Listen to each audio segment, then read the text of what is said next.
Bismillahirrahmanirrahim. Assalamualaikum warahmatullahi wabarakatuh. Halo, apa kabar semuanya? Semoga semuanya dalam keadaan sehat ya. Nah, seperti biasa untuk memulai aktivitas kita akan berdoa, dimulai dengan lafaz basmalah dan disertai doa belajar. Bismillahirrahmanirrahim. Raditu billahi robba wa bil islami dina wa bi Muhammadin nabiyya wa rasulah. Rabbi zidni ilma warzuqni fahma bi rahmatika ya arhamar rahimin. Amin. Semoga bermanfaat dan selamat menyaksikan. Tema 7 Bahasa Indonesia dengan judul Menuliskan Informasi dalam bentuk peta pikiran. Dalam surat Ali Imran ayat 9, Allah berfirman, mereka berdoa, ya Tuhan kami, janganlah Engkau condongkan hati kami kepada kesesatan setelah Engkau berikan petunjuk kepada kami, dan karuniakanlah kepada kami rahmat dari sisi-Mu, sesungguhnya Engkau Maha Pemberi. Adakah yang tahu arti peta pikiran? Atau adakah yang tahu bentuk peta pikiran itu seperti apa? Oke, mari disimak penjelasan dari Ustazah ya. Peta pikiran adalah suatu metode yang menggunakan kata tanya 5W1H.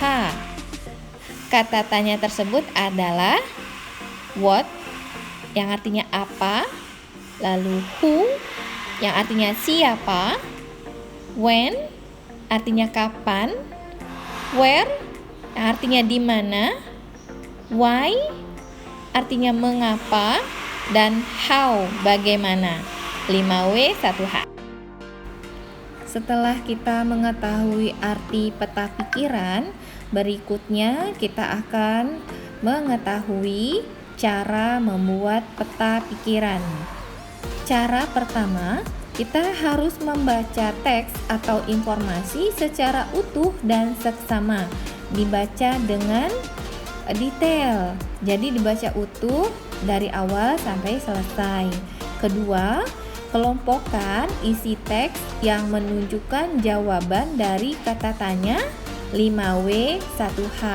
Nah, bentuk peta pikiran ditunjukkan pada gambar pada layar, di mana ada beberapa kotak, ada yang di tengah, lalu ada yang di atas dan di bawah. Juga ada kanan dan kiri yang terisi dengan ditunjukkan dengan tanda panah. Nah, ini nanti akan diisi dengan masing-masing kata tanya yang tadi yang sudah kita ketahui, yaitu kata tanya 5W1H. Setelah kita mengetahui bagaimana cara membuat peta pikiran, ayo berlatih untuk membuat peta pikiran. Nah, di layar tampak ada teks dengan judul minyak bumi. Yang pertama harus kita baca secara seksama. Mari kita baca bersama. Minyak bumi termasuk sumber daya alam yang terkandung di dalam perut bumi. Minyak bumi diperoleh dari proses penambangan. Persediaan minyak bumi sangat terbatas. Oleh karena itu, kita harus menggunakan minyak bumi secara hemat dan tepat. Sebelum minyak bumi dimanfaatkan sebagai bahan bakar, minyak bumi diolah menjadi bensin, solar, dan minyak tanah. Sisa hasil pengolahan minyak bumi dapat berupa parafin, plastik, dan aspal. Dari teks yang kita baca, kemudian kita letakkan informasi pada peta pikiran yang sudah kita buat. Pada kotak di tengah, kita tuliskan judulnya, yaitu minyak bumi. Dan kita isi masing-masing kotak peta pikirannya dengan 5 pertanyaan tadi, 5W1H. Pada kotak kanan dapat kita tuliskan apa nama bahan dasar olahan minyak bumi yang biasa digunakan pada kendaraan roda 4. Nah, pada teks dapat jawabannya berupa bensin dan solar. Kemudian Kata tanya berikutnya, mengapa kita harus berhemat menggunakan minyak bumi? Lalu peta pikiran berikutnya bisa kita tuliskan apa saja hasil olahan minyak bumi. Nah, pada teks tadi dituliskan plastik, parafin, dan aspal. Lalu kotak kiri dapat kita tuliskan kata tanya apa nama bahan bakar olahan dari minyak bumi. Kemudian dari mana asal minyak bumi, dan kotak yang paling atas dapat kita tulis bagaimana cara memperoleh minyak bumi. Nah, seperti itu mengisi peta pikiran ya. Nah, dari materi yang disampaikan dapat kita buat kesimpulan. Pertama, untuk mengolah informasi dalam bentuk pikiran dari sebuah informasi atau teks adalah dengan cara membaca teks tersebut secara utuh atau secara keseluruhan dan seksama. Kedua, membuat peta pikiran dengan cara mengelompokkan dari teks yang dibaca merupakan jawaban dari kata tanya. Kata tanya yang kita gunakan yaitu 5W1H.